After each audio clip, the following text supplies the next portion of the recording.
Magandang araw mga kutsi! Another a day on my life bilang isang tindera ng kutsinta.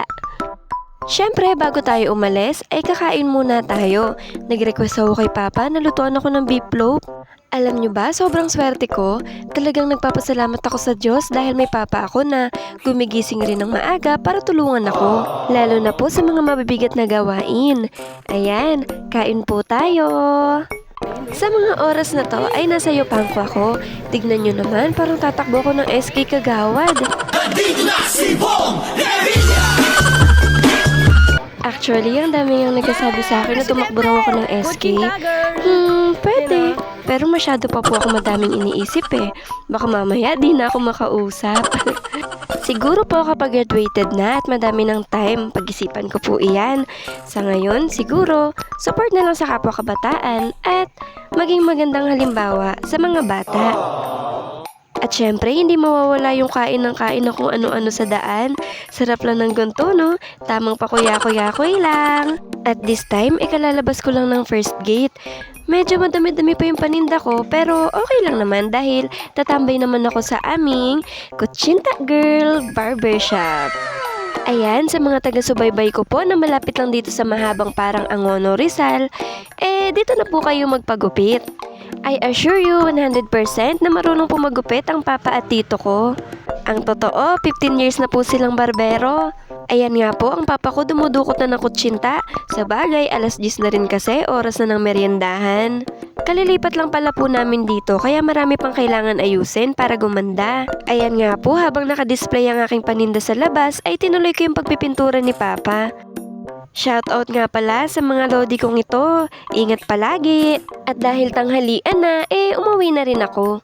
Parang ang sarap nga magprito ng tilapia, kaya eto bumili ako. Sinamahan ko na rin po pala ng 5 talong, 2 pipino, at siling labyo po. Ay, labuyo pala para sa masarap na sausawan. Pag-uwi ko, agad kong inasikaso to dahil anong oras na rin, medyo namumutla na kami sa gutom. Hinugasan ko lang ng maigi itong tilapia. Hindi ko siya tinigilan hanggat di nawawala yung dulas niya para mawala yung lansa niya. Sabi ni Mama magsaing na rin daw ako dahil baka kulangin kasi kumain na sila. Hanggang gabi na nga yung sinaing ko. May extra flavor pa yan dahil kauugas ko lang ng isda. At ayan, after ko nga maisa lang yung sinaing, hinugasan ko na rin itong talong, pipino at sili. Then hiniwa ko na nga rin itong talong. Kinakabahan nga ako baka may uod. Mabuti na lang at wala naman. Pagkatapos, nagpainit na rin ako ng kawali. Nilagyan ko na ng mantika at nilagay ko na rin yung talong. Teka, bakit naging cooking show to? At habang nagpiprito ako, niready ko na rin yung sausawan. Gustong gusto ko sa sausawan ay yung sobrang anghang tapos may sibuyas at kalamansi. Napaka-multitasking ko, no? Iniwa ko na rin itong pipino. Favorite ko kasi to. Feeling ko healthy na ako pag kumakain ito eh. At habang hinahango ko yung talong, nakalimutan ko na wala pa palang asin yung tilapia. Sorry na, medyo pagod kasi ako. Parang wala na sa sarili ba? Pero guys, ang totoo rin about me ay hindi po ako magaling sa mga gawaing pangbahay. Siguro po ay lumaki lang kasi ako na si Papa lang ang kasama. Katulad ni Papa, magaling naman ako sa buhay.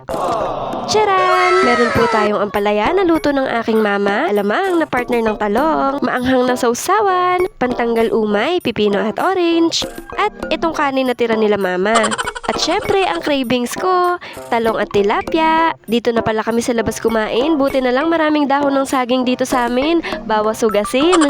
Pagkatapos kumain at iligpit ang mga pinagkainan, nagmuni-muni naman ako dito sa aming duyan. Habang iniisip ko nga ang aking mga gagawin, nakatulog ako. Siguro, sa pagod na din. Ayun lang guys, maraming salamat sa patuloy niyong panonood. Tulog ko naman yung itutuloy ko.